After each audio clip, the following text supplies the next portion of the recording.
How many times today did you say, "I'll do it in 5 minutes," and 5 minutes turned into 5 hours? But here's what nobody tells you. You're not lazy.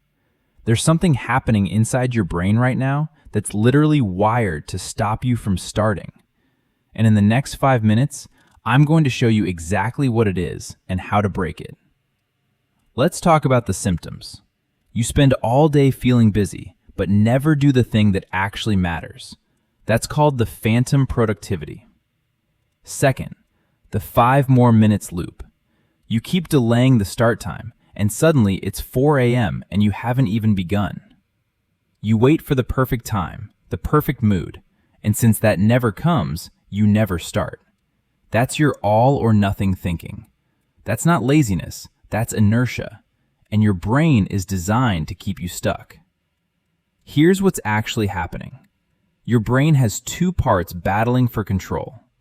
One part of your brain is ancient, emotional, and wants instant rewards. This is the part that says, scroll TikTok, it feels good right now. That's the limbic system. Second, the prefrontal cortex, logical, plans for the future, says, we should work on that project. The problem? The limbic system is faster.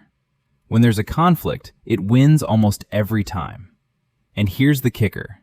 There's a chemical called dopamine that everyone talks about. But most people get it wrong. Dopamine isn't released when you do something pleasurable.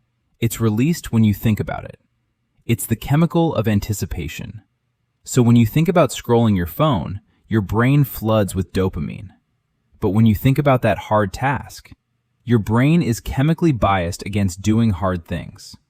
That's not a character flaw, that's biology. And then there's inertia, Newton's first law.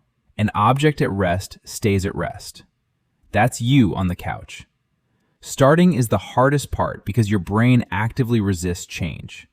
But once you start, momentum kicks in, and suddenly it feels doable. The real enemy isn't laziness. It's the gap between where you are and where you need to begin.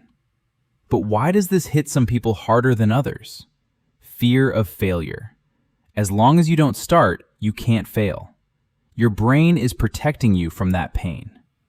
Emotion regulation. Research shows procrastination isn't about time management. It's about avoiding how a task makes you feel. Anxiety, boredom, self-doubt. You're not avoiding the task. You're avoiding the emotion.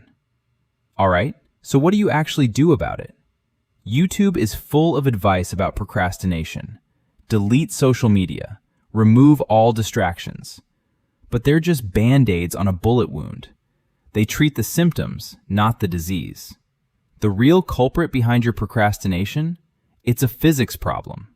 I've got 3 techniques that changed everything for me. The 2-minute rule. If a task takes less than 2 minutes, do it immediately. But here's the trick. Even for longer tasks, just commit to 2 minutes. Don't want to study?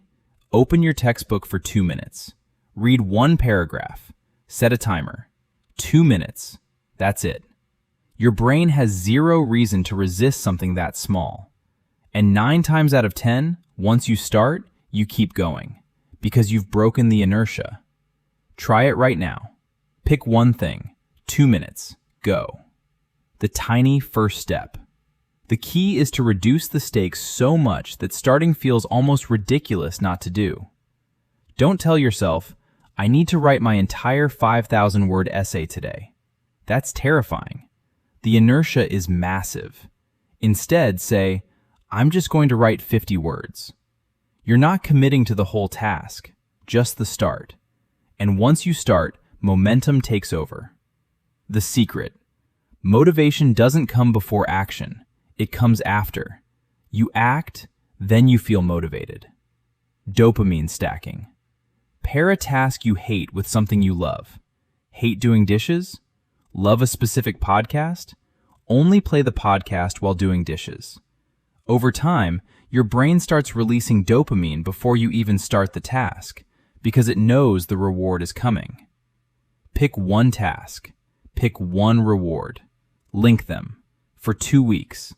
Watch what happens. You're not broken. You're human. And now you're a human who knows what to do about it.